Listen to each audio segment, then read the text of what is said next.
Redundant, redundant, redundant, redundant, redundant. And now for the fucking news.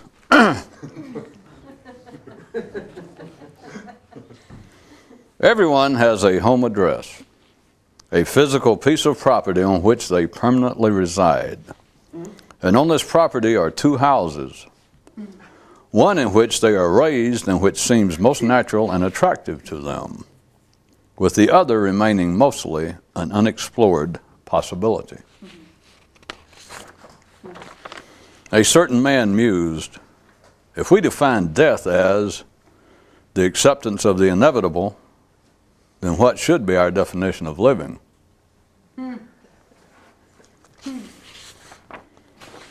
There are two things of which the mind is capable: thinking and knowing. And the difference is that thinking can be wrong and knowing cannot.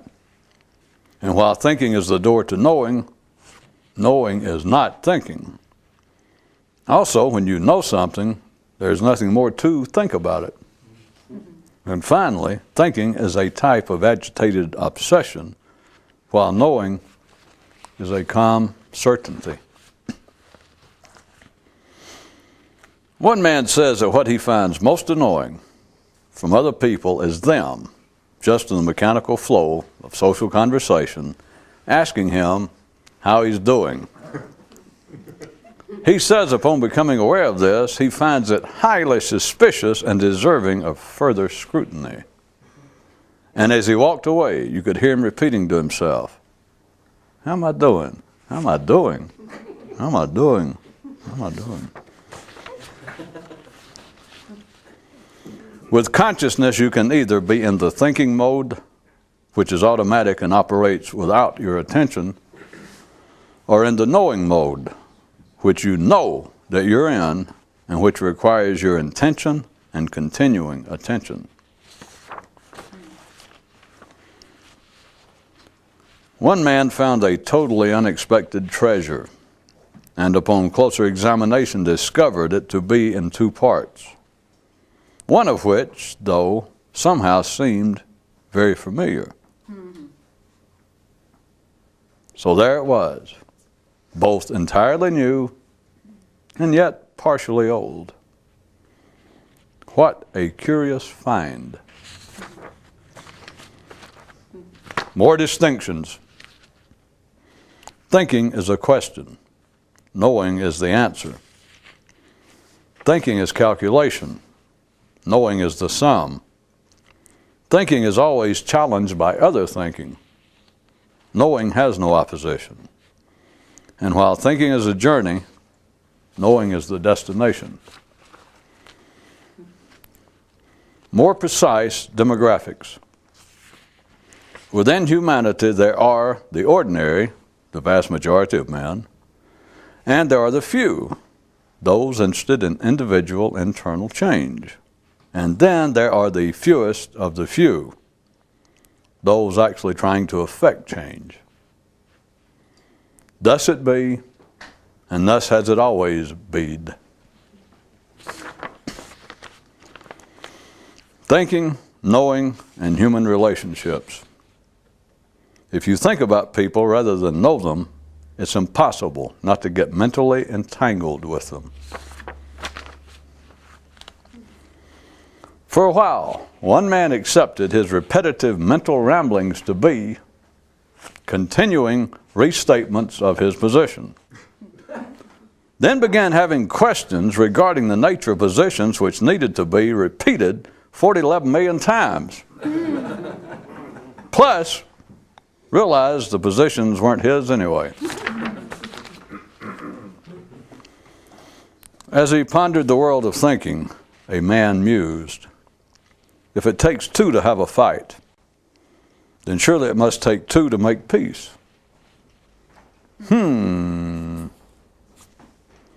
What might this be trying to tell me regarding thinking's limitations and how it attempts to disguise them? In some realms, you simply can't get anywhere on a two-way street.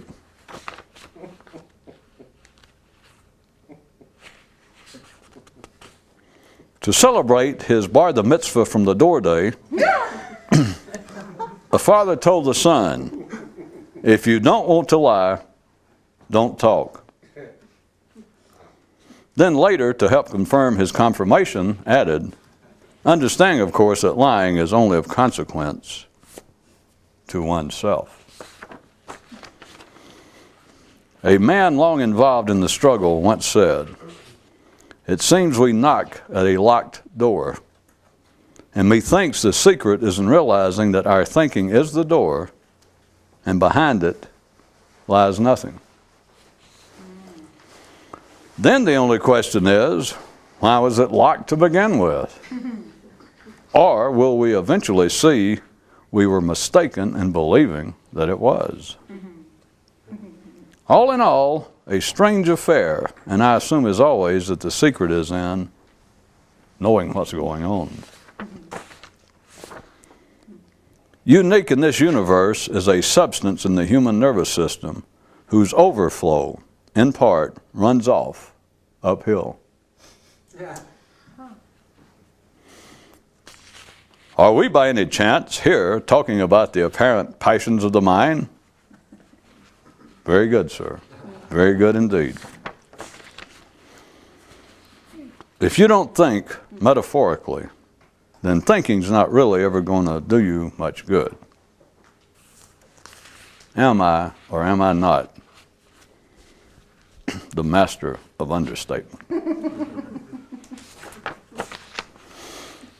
After reading the instructions that came with a coffee maker, which gave specific directions on how to keep the brew from being weak and tasteless, one man thought, what a shame it was that he didn't have the authors of the manual available to help him run his own life, or at least to participate in the writing of his obituary.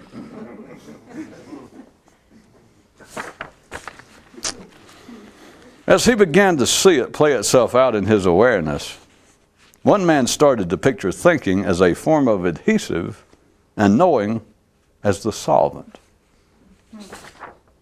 Then there was this other chap who went a bit further and began to see the operation as thinking being a magnetic force and knowing being the understanding of the laws of physics. And yet, in another instance, we find a fellow who presently perceives it thusly, that thinking is a form of blindness and knowing the ability to see. And in what might be the final word in this kind of picturization, one man imagines the situation to be that thinking is like a catatonic state, with knowing being a return to consciousness. Note, it is mostly those who don't know what they're talking about who do most of the talking. How many more examples need we to authenticate my claim to the title of the sovereign of the understatement?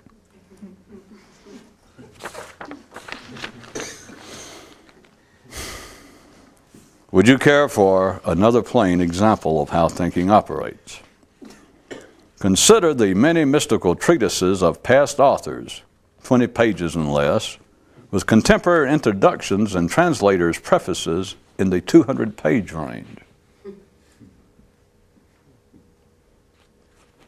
A young prince said to the royal tutor, "Tell me about the life of the great one who was the father of our people, but tell me of his exploits and adventures, not of his understanding."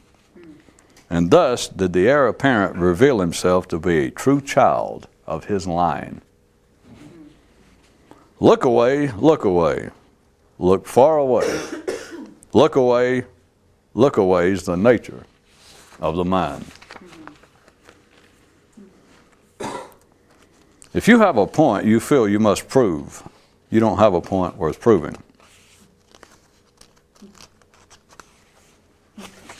Look away, look away. According to legend, the head of one family told all concerned that they were not to call the thinking they did thinking unless it was under their willful direction and control. What has greater potential to make things easy, than that which is simple and that which is so. Well, why do you think that those who know only talk about the obvious?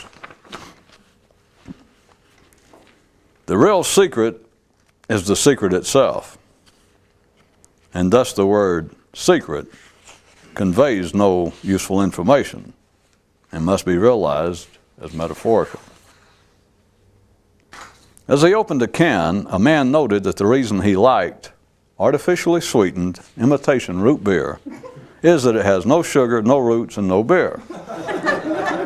A situation, he says, that somehow always reminds him of his thinking.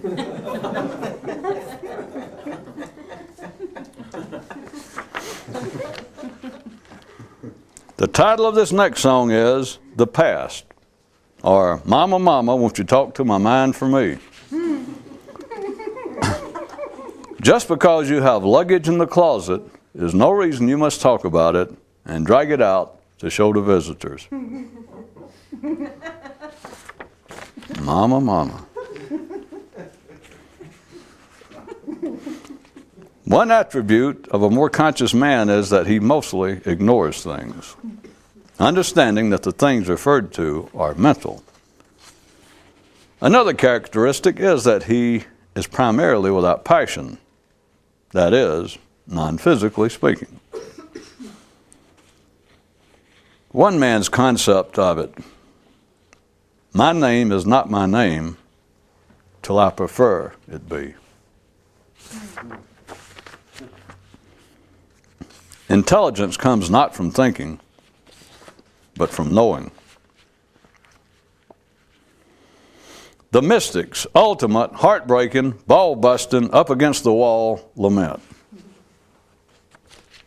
It doesn't matter how many tricks and methods you know if you can't remember to use them.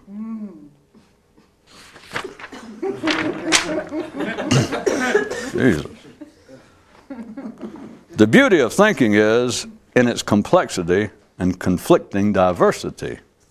The beauty of knowing is in its unified simplicity. As knowing overtakes thinking, a man is as a candle, acting as his own fuel, consuming himself. A father told his son, no longer all that young, never abandon your search for magic, but do refine your understanding thereof. Question me this: if talk is an analysis of action, then what is thinking an analyzation of?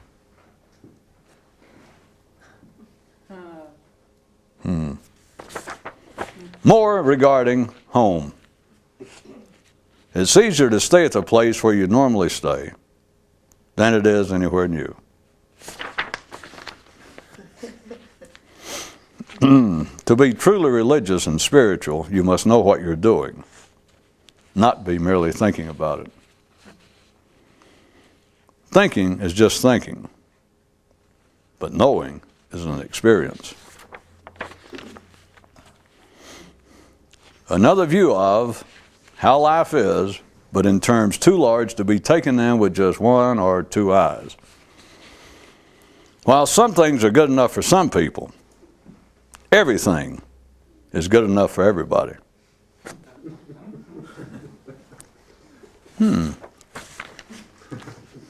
Thinking speaks in code, and the first task is to break it so as to understand it. How much simpler can we make it? All criticism is from ignorance.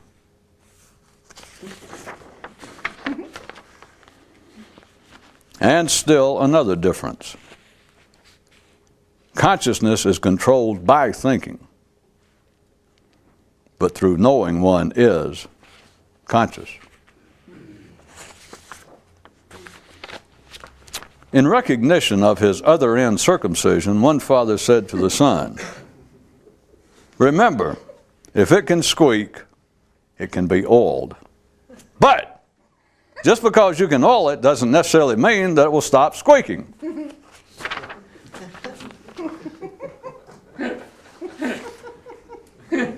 I just read them.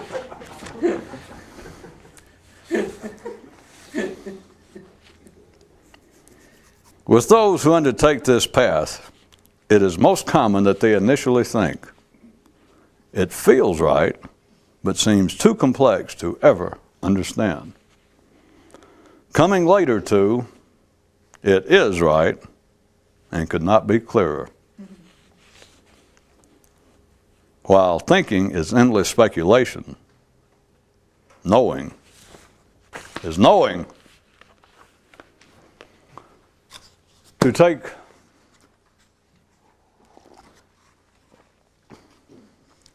my division of human consciousness into the two possibilities of thinking and knowing for the sake of what I was trying to point to, and combine it with one other thing.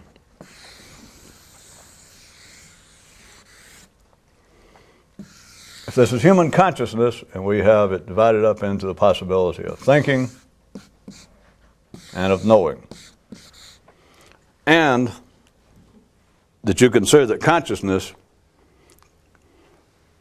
has two directions in which to involve itself. And just quite simply put, obviously, is the external, the world out there, and then apparently on itself, that is, on the internal. All right. If you'll keep all of this in mind, then consider some things. And by the way, when I said that it's just sort of ad hoc and all the things I make up, it has a quite real, valid basis. You can observe it yourself. Under all ordinary conditions, a man is involved with thinking. The thinking, under almost all ordinary conditions, concerns itself with matters out there. If you challenge an ordinary person to that and they naysayed it, if they denied that that was true and tried to give you an example, I'm just going to point out, because I'm not going to attempt to prove it, with ordinary people, if they say that that is not so, that they devote some amount of their consciousness, their mental attention to themselves internally, it's on the basis of them thinking about some way that external affairs is affecting them. The idea, the actual idea that I'm saying of the consciousness turning itself on itself is almost an unknown quantity. As always, when you're dealing with the mind, with consciousness, there is a slippery, trickery, beautiful dynamic afoot, and that is that the mind can say that it does this, and after that, for you to try to tell it otherwise is a world-class fool's tap dance. That is, once humans, which all humans would agree to, whether they've ever said this or not, but all sane people would say that to some degree they are reflective, they're self-reflective, and that they do spend some of their mental life reflecting on the nature of themselves internally, who they are, what they think, just themselves personally. Now once that has been stated, which it was stated soon after, poor old Adam found himself in less than his original comfortable position. Mm-hmm. It was just shortly after that when it started, he went, "What'd I do?" That is, he found himself outside the garden wearing cheap polyester clothes and having to work for a living, and that God wouldn't talk to him directly anymore. So just think about it. He's outside the garden there, the door slams on him, and he said, is that not? That is the basis of the human reflective, philosophical self-investigation. Now for at least 5,000 or 6,000 years, this is the best they can do is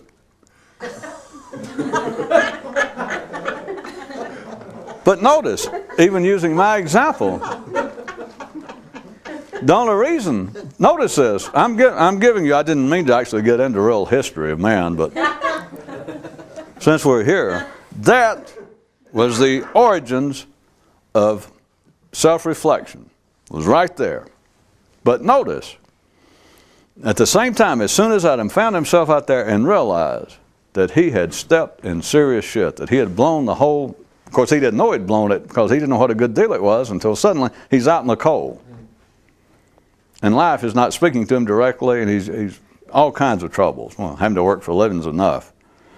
So there he is, faced with the want ads in his hands and a cheap suit on, and no more picking fruit off a tree, and all the animals are his friends.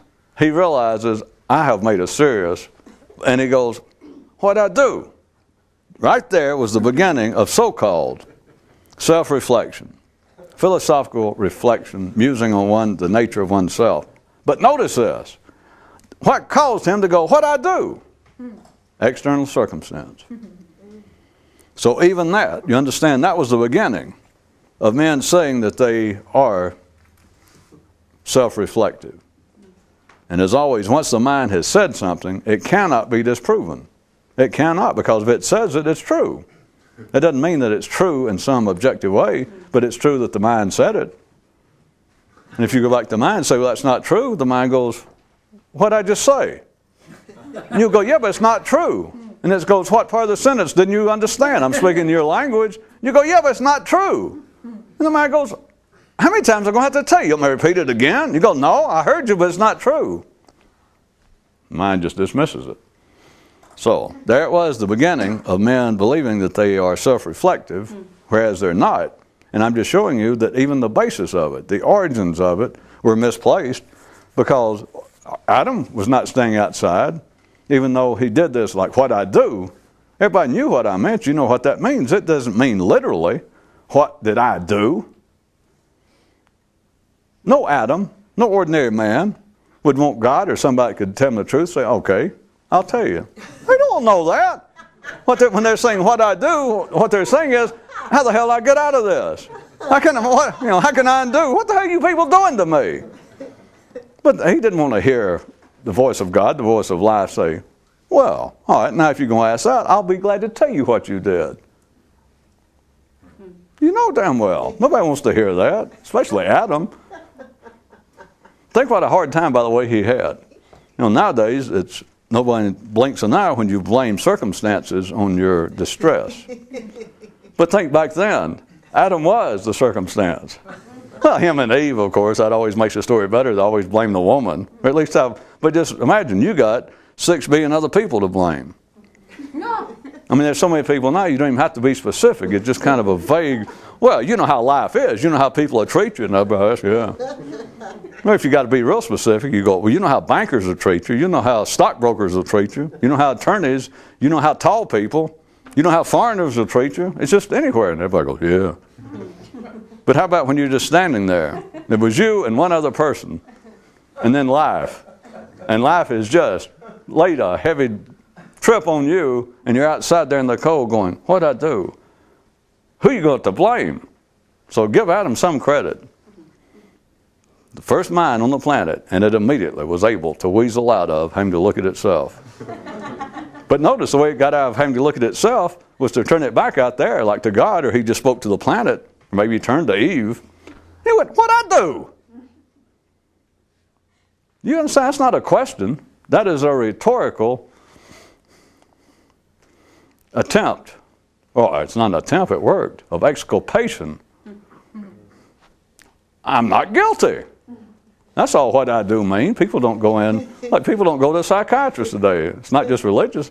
Nobody goes to a psychiatrist and pay them $100 an hour to tell them what they did. To pick on you. No. You people who may just be graduating from psychiatric night school or something, I'll save you some money right now. Well, I'll save you some rent. You will blow. You'll never get a practice going if you start telling people that come in, that walk in and say, what I do, my life's a wreck, and then they enumerate these problems. They just say, life sucks. You go, okay, you're in the right place. And they go, what I do? And they tell you a little bit about their life. I'm just trying to save you some effort now. You might as well get in another business if you're going to tell them what you think they did. That's not why they're there. You know that. So I just want you to understand that what a great stroke of, in a sense, intellectual genius Adam displayed. That there he was, nobody really else to blame it on, and yet the son of a bitch managed to pull it off. Again, I repeat, I like to give credit historically. There it is, the only man on the planet. He's pissed God off. He blew his good deal. God threw him out of the house, threw him out of the garden, slammed the door and said, get out of here. You know, you're gonna be sorry. And immediately he was. And the first thing you do is look around. But imagine it's just him on this planet. Forget Eve. It was later people made up that story to give him chauvinist. But there he is staying by himself and realized, think about it. One human in the whole universe, as far as he knows, and he screws up. It's him and God. And he manages to screw it up. So what's he going to say? But now think about it. You know, the rest of us, I'll say us generically, at least we have the sophisticated wherewithal, if not the intellectual humility, to think, you know, I can't pull this off. And yet, I'm telling you, there he stood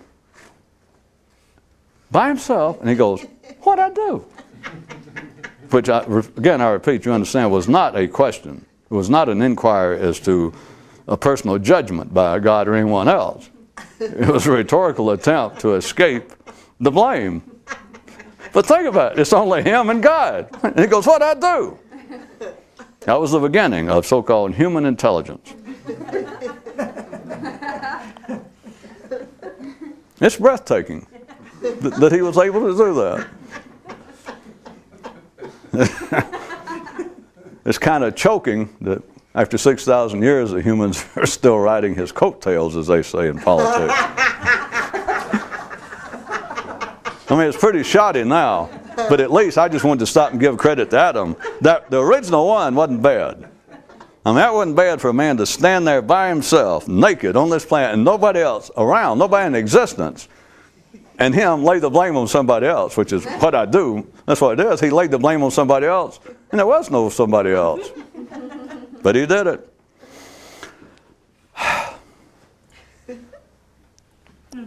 That's enough history.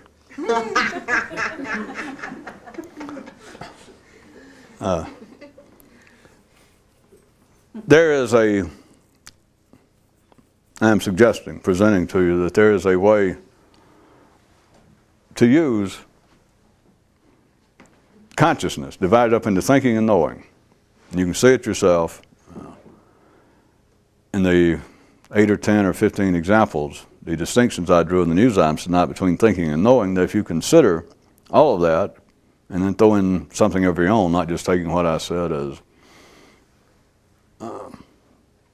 some attempted objective, literal, scientific fact, which it is, but I won't do any good to take it that way, but add your own understanding, then, since I am up for the award of Master of the Understatement, I'll put it this way. Then many of the questions, problems, misunderstandings, lack of understanding as to the affairs of man, post-Adam, are understandable, just on that basis. All the distinctions I drew tonight between thinking and knowing, one of them, we've talked about in other ways many times, is thinking is endless speculation, whereas knowing is a kind of unified certainty. But now, notice I did not say that this was some flaw, that there was something wrong. The nature of thinking is to be endless speculation. There is a subtle aspect of it that men never notice, and that is when thinking. Now remember, thinking can turn inward or apparently out, inward or outward. I'm just telling you that as far as turning inward, forget it. If it turns inward, well, I've been through that. Thinking, its job, its primary job, is to turn outward and to deal with the external world. And there's a subtle aspect of it, though, that I don't know whether anyone will ever stumble across. It's right in front of you. Thinking is endless speculation, as I said, whereas knowing is not. And all the other variations I did tonight, that thinking is continual calculation and knowing is the sum total. Thinking is the question, knowing is the answer. Thinking is a journey, knowing is the destination.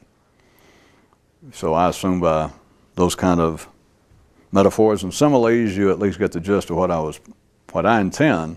But now here's the subtle aspect that throws a dead Supreme Court judge into the vat of what was erstwhile pure cream. Or maybe it was a dead goat, I don't, anyway. It was just a what you call it, a figure of the law, speech. There's an aspect of thinking when it turns externally, which is its primary responsibility.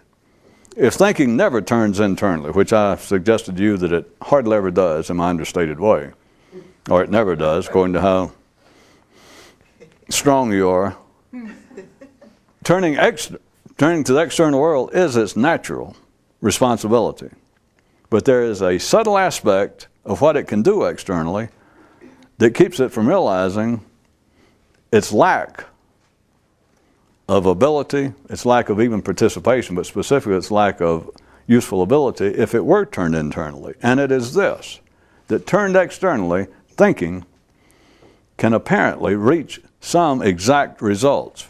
Mm-hmm. That there are times, under certain conditions, which I'm going to point out, they're easy, everybody knows what they are, but me describing through all those new times that thinking is an endless string of questions, speculations, etc., and knowing is not, whatever I mean by knowing, which obviously what I mean is some other state of thinking, some other state, another mode of consciousness, rather than just what we call thinking. The thinking you're born with, whatever the thinking you're born with, that's thinking.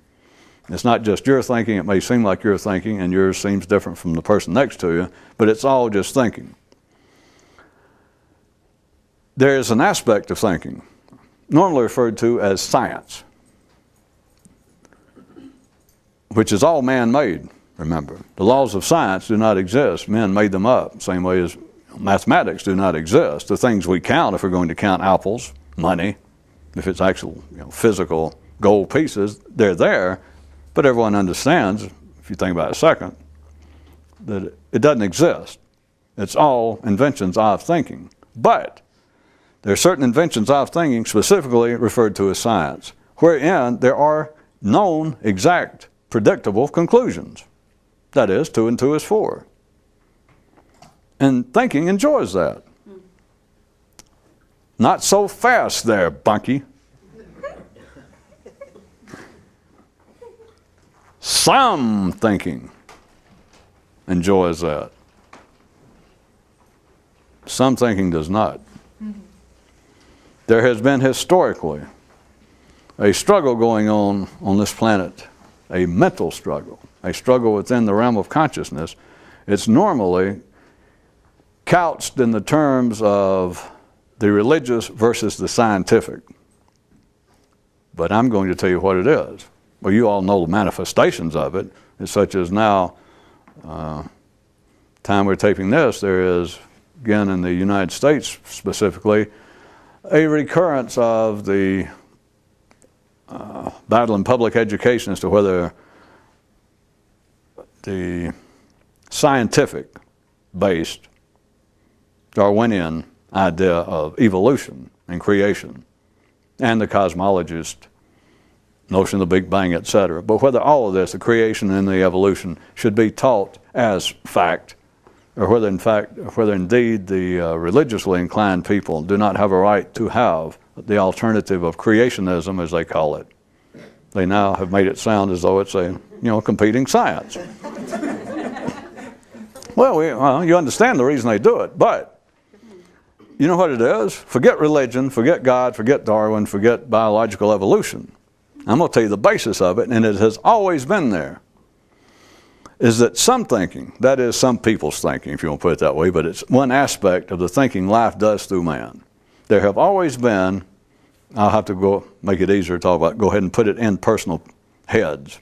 There have always been groups of people whose thinking, they've always been the minority. There's nothing to make of this. It's just the movement of humanity going from the physical survival instincts into the more of the mental world. But so don't take anything about having to do with the ratio other than where we are in some infinite spectrum of time. But to a lesser degree, the smallest number have been minds who, their mode of consciousness is they enjoyed the exactness of so-called scientific thinking. They do not have to be scientists, they just enjoy it. It's kind of people that, there's nothing strange about this. Now, you all know people like that. You may be one of them, or all of you got some dose of it. To be interested in this, that you probably enjoy chess or word games or crossword puzzles. But just the thing is, even if you're not a mathematician, there is a certain kind of appeal. Just when you read, if you don't understand all, maybe you'll read some new idea, some theory based upon some new discovery that astronomers have made, or that nuclear physicists have made regarding the structure of reality, material reality. That you just read something and somebody's new theory. What it amounts to is that somebody reaffirms that 2 and 2 is 4 on some new level, or in some area that by God, 2 and 2 is 4. And there are people whose minds read that and they enjoy it. Just to read it. They just enjoy it. It gives them a nice feeling to know that 2 and 2 is 4 and that people are still working on it. There are more people in the world, always have been, that do not. And they enjoy that. Now, I do not mean that they're out in the streets picketing, the mathematics department. It doesn't mean that they overtly and actively dislike science. But what I mean is they do not enjoy it. They do not read about it. They don't listen to it. If there's a news item, if they're watching TV, that simply does not attract their thinking. Contraire is exemplified in an extreme by the fundamentally religious, or the religious fundamentalists. That is, they like the idea that is more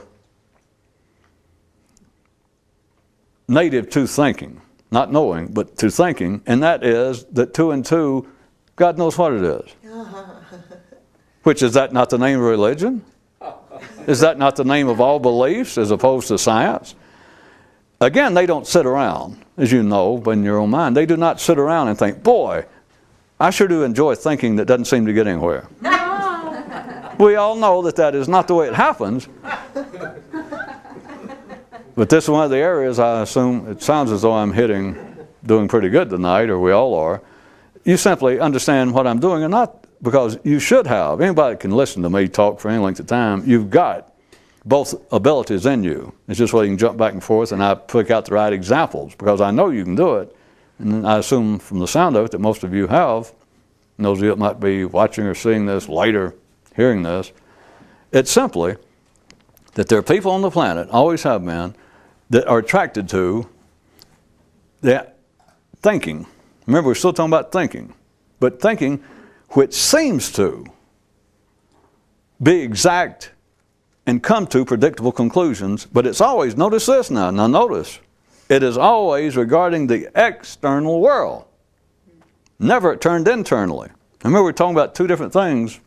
We're talking about thinking versus knowing, and thinking and knowing both can apparently go, or can go externally, be directed externally or internally.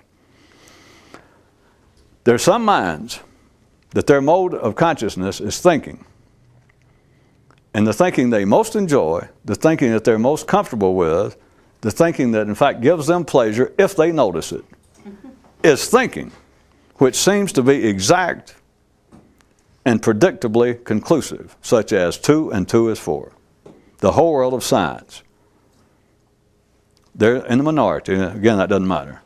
But then most of the thinking on this planet are people who are more comfortable with, more familiar with thinking, and more attracted to it, thinking that is not exact and predictably conclusive. But in both cases, it is out there. In the sense, now based on the fact that the first example I gave It's obvious. All you got to do is see it. It's true. It's not my theory. That there are people attracted to science who do not make a living at it, are not professionals, and are not experts. They just like the idea. In the same way as I said, they might even just like the idea of chess. It's just a turn in one's thinking that likes the idea, is attracted to the notion that there are predictable, exact things in life. But notice, when we say in life, it's always out there. And there are also people whose mode of consciousness is thinking, and they are not attracted to that. They're not necessarily hostile to it. They might be. That would be like the fundamentalist, scream that we should take out the teaching of the Big Bang Theory as the origins of man. But we're not talking about them. I'm just talking about the vast majority of humans. Their thinking is more familiar with. They are more attracted. They feel more comfortable with thinking that is really inexact. It's always open to speculation. That somebody can say, well, I'm a Baptist and I don't believe God likes this. And you're sitting there listening. Maybe another guy standing at the bar goes, well, I'm Catholic and the Pope says that that's none of God's business. It's just, it doesn't have to be that. There could be somebody saying, I'll tell you what, there's not a doubt in my mind. Next year, it will be in the World Series, it will be Toronto and Atlanta. You count on it. And some other guy goes, are you serious? And he starts saying about, the farm teams of Toronto. In other words, it is conflicting ideas. And let us say that the guy listening in the first instance was interested in religion. In the second instance, he's interested in sports. And he may even chime in. He goes, nah, both of you got wrong. It won't be Atlanta or Toronto. And you throw in yours. And if you're just an average guy, you know damn well you don't know. But you may, reach in your pocket and say, I tell you what, I'll bet you $50 right now. And you don't bet money. Some of you are fairly sober. It's just a game. Because you know that you don't know. Even though you might be saying, I guarantee you, I'll bet you my paycheck right now, damn it. You guys don't know. I guarantee you this, Toronto won't be in there. And some of them, they're just waiting for you to shut up so they can say something. The point being, you understand? Nobody under ordinary conditions ever stands around after they're discussing. It could be conflicting political parties, what the Republicans should be in. The Whigs should be back. Bring back the Whigs, by God. Or, where's the socialists? And, nobody knows where it's going, but there are people who are familiar with that. That is the name, primarily, of thinking's game. That it is not exact, it is not conclusive, it continues to just sort of ramble on. It is diverse, it is complex, and all thinking has opposing thinking. It has conflicting thinking. That is the mode of thinking, the mode of consciousness with which most people are familiar, they feel comfortable, and they're attracted thereto. But the fact that even that latter group who are not attracted to exactness, they're aware of the fact. They may say, I hate science, or I hate math. You bring up math. If you tried to point out to them that you guys are talking about things, nobody can decide which is the best political party, nobody can decide here in this, this group you're talking. Then somebody got in an argument about the World Series, about baseball, and then somebody started on about politics. Look at it, you're going from politics, sports, religion. Have you noticed everybody's got different opinions? That thinking's always in conflict amongst the peers, people with the same kind of education, same kind of experience. They might go, so? You go, but do you ever think? Science is one area where there are conclusions. Most of those people go, science. You go, mathematics. Now, you all know, most people, the majority of people on this planet go, mathematics. Jesus, I failed it in high school. Gives me the willies. I hate mathematics. How can you hate mathematics? Oh, I hate it. God damn, don't start that crap with me. You're going to bring us all down. We're having fun here talking. You won't bring up mathematics. You go, yeah, but the only reason I bring it out is I just wonder what you ever thought about. Everybody has different opinions. You're all friends, you same background, and look at you. Somebody's waving the flag for the Democrats, somebody over here the Republicans, somebody for Toronto, somebody from Atlanta, somebody for Catholicism, somebody for Protestantism. They go, yeah. You go, well, it's just always differing opinions. They go, yeah. You go, but Don't you see that there's just sort of at least a theoretical beauty to science, like mathematics, that there are certainties?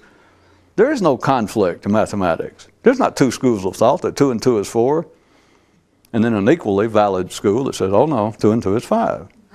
And you ask the people, doesn't that appeal to you? And most of them go, ooh, no. Don't talk to me about mathematics. I told you I failed it, I don't hear about it. I've got a high school. Think about it. But it has an overall effect. That effect being that without any analyzation, it's just part of the whole schmear of thinking, the neurohuman activity on this planet, that then it is now a part of thinking. It's accepted as just reality, not a theory. It's not analyzed. It wasn't adopted. It is just part and parcel of thinking.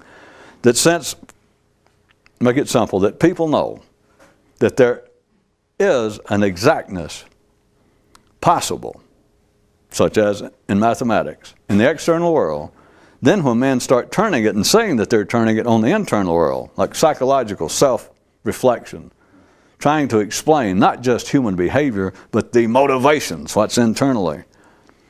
Then when it's, whether somebody states it or not, the unsaid basis is, the tacit premise is, that obviously somewhere along the line there is the possibility internally of exactness because there is externally. Now nobody ever analyzes this. This is the subtle part that I said I don't ever see people stumbling across. It's just, it's too far removed from the basic structure of the way thinking works. But since the mind knows, everyone knows, any lucid, literate person on this planet knows that to some degree externally there's what appears to be some areas of exactness. Mathematics. Just mathematics. And not just in theory, they're banking. What taxes they have to pay. They know if they're confronted with mathematics, they try to weasel out paying their taxes. The IRS calls them in and they show them that they subpoenaed their bank records, and you can hate math all you want to. They call you in for an audit and they go, look here, you reported income last year of $2,700, and look right here, just last February, we got your whole year's, we subpoenaed them all, just last February, in one bank that we found, you deposited at one time $7,500. And you can hate math all you want to, and it's like, uh-oh, you know, may I call my attorney, or could we strike a deal? Or maybe I made a mistake. I'm sorry about what I said about you and your mother when I first walked in, by the way. What a lovely person, what a nice suit you have. You understand that there is an acceptance, and that could be the same guy that failed math, but he understands that there's an exactitude to certain things in life. He knows enough to have a bank account, to fill out a deposit slip, to count money, and so here it is, the IRS saying you reported last year income totaling $2,700, and they go, yeah. And then they whip out a copy of his bank deposit just for 1 month last year, and at one time was $7,500. And there it is. The man may never think of math. We're not talking theoretically. He simply knows this. He accepts it as part of the thinking of this planet, that there is an exactitude that cannot be denied. In other words, he knows he's been had. Right there it is. That is exact, predictable, and you can't interpret it. He knows that. If you're just a sane, lucid person, he cannot turn to the IRS agent and say, wait a minute, perhaps you and I have a different, I don't know, understanding, perception of what 2,700 means as opposed to 75. Why don't we discuss it? I mean, we're adults, we're educated people. Why don't we discuss, you know, areas that we might be able to maneuver, that, you know, there could be some difference of opinion. Valid. They're going to say, get out of here. You know, get out of here. Figures don't lie. And you go, yeah, I know. On that basis, whether you ever think about it or not, it then bleeds over into the ideas when people speak about that the internal workings of man, the psychology of man. It is then an unspoken acceptance that it is possible that, in other words, if somebody made a statement that there is no such thing on this planet in the non-physical world. I'm not talking about the physical world, seems predictable and exact. We all know that you know, you turn loose of something you're holding, it falls. You drink poison, you die. There seems to be exactness. You stick your hand in fire, it always burns. There's nothing else to think about. And the next time somebody shows you fire and they go, this fire is different from the kind you've known, stick your hand there, it won't burn you. If you're, again, a sane person, there's nothing to think about. They go, think about it. Have I ever lied to you? Look at me. I'm an honest, look at me. Look what and you go, yeah, but, and you know in the past, you stuck your hand in the fire one time when you was a kid and you still remember it. And they go, yeah, but this is a different fire. I mean, we're in Mongolia now. Have you ever been to Mongolia before? And you go, no. Have you ever seen Mongolian fire? Have you ever read about it? No. Trust me. Put your hand in it. You're not going to.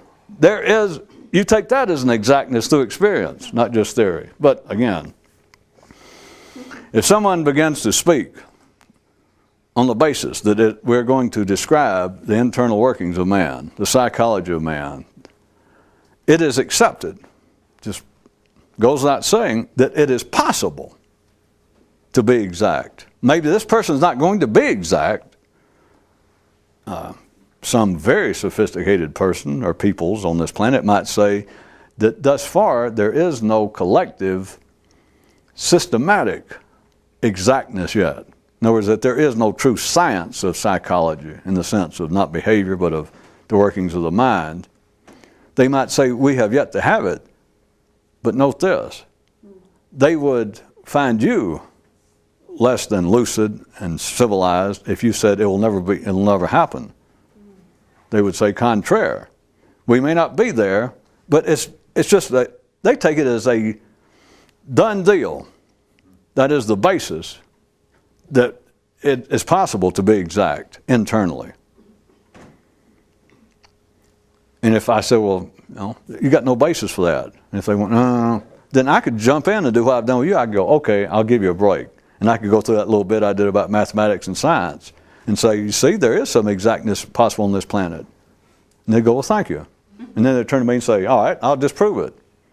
In other words, I could give them the weapons. I could do their job for them.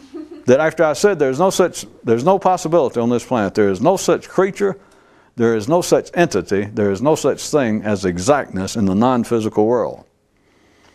In ordinary minds, I would say, would be pushed to come up with something. Somebody might finally say science. But if I said that, and they finally said that, and then I said, there's nothing comparable to it internally. As I said, most people would just disagree and they couldn't push it any further. I mean, they'd tolerate this kind of intellectual activity about all they could. They'd probably be getting dizzy and disoriented and about to throw up on my new shoes by then.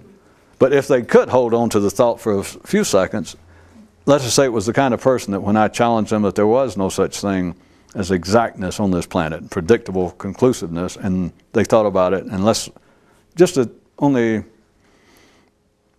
on the general parade of life, let's just say that they were unusually intelligent, at the higher end of intellectual development, mechanical on this planet, and they thought about it a second and went, well, you're wrong, science. And I said, okay, you're right. And then I said, yeah, but that's now external. You understand that is the mind dealing with the external world, that's science. They go, okay. And I go, well, notice this though. There is nothing internally comparable to that. And let's say it was these same intellectually advanced people, just at the mechanical level. And if they thought about it for a minute, if they didn't deny outright and say, well, yes, there is, they would do this. They would say, well, we're working on it. Because you understand, once they have accepted the fact, or once they even stated it to me, if I didn't have to prompt them, but they have accepted the fact that there is exactness possible to man on this planet non-physically, to wit, science, things out there. And I said, well, but there's nothing comparable that thinking, all right, I'll give you that. Thinking can look out there, and they've conjured up, or whatever words that they would accept, the laws of physics, the laws of science and chemistry, mathematics. All right, they've done that. And the person goes, yeah, I knew that. I go, but there is nothing comparable if you turn thinking inward. And they would go, at best, as I said, they would probably say, well, we may not have the human mind. We may not have thinking down to the kind of exact science such as 2 and 2 is 4. But we are zeroing in. We're making progress. We're working on it. And I said, so you believe that it's possible that they will come, that thinking will be as exact and sure of itself, about itself, as it is about mathematics. And they go, oh yeah, no doubt about it. When they're supposed to. There's nothing wrong. They're supposed to do that. It is not so. But notice, I've used up all my time with the one thing, but notice the subtle aspect. And when I say subtle, I do not mean to diminish its power. It is just so subtle that people do not notice, but its power is all-encompassing to thinking. Because the mind it just will not conceive of thinking. The mind, consciousness in the thinking mode cannot be told that thinking will never reach anything exact and conclusive about itself.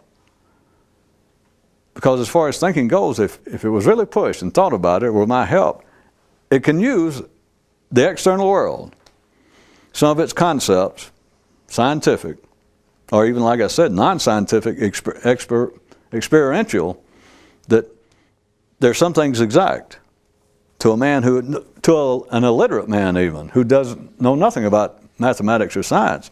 He knows that fire burns. He does not have to think about it. He knows it's exact. He simply does. And he knows that if he turns loose of something fragile, an egg, a piece of pottery he made to carry water from a water hole back to his cave, he knows that if he lets it go, it's broke. It's no longer useful. He knows that he does not have to think about it. To him, that's exact. But if you try to tell thinking there is nothing comparable internally and will not be, it has no conception of it. As I said, tacitly, without any analyzation, just based on what I'm describing, that it never thinks about in that way. It certainly never applies any further. But that seems to deny what I am stating, that there is exactness possible, and we all know there is. So don't tell me that we won't get it there. Reservoir.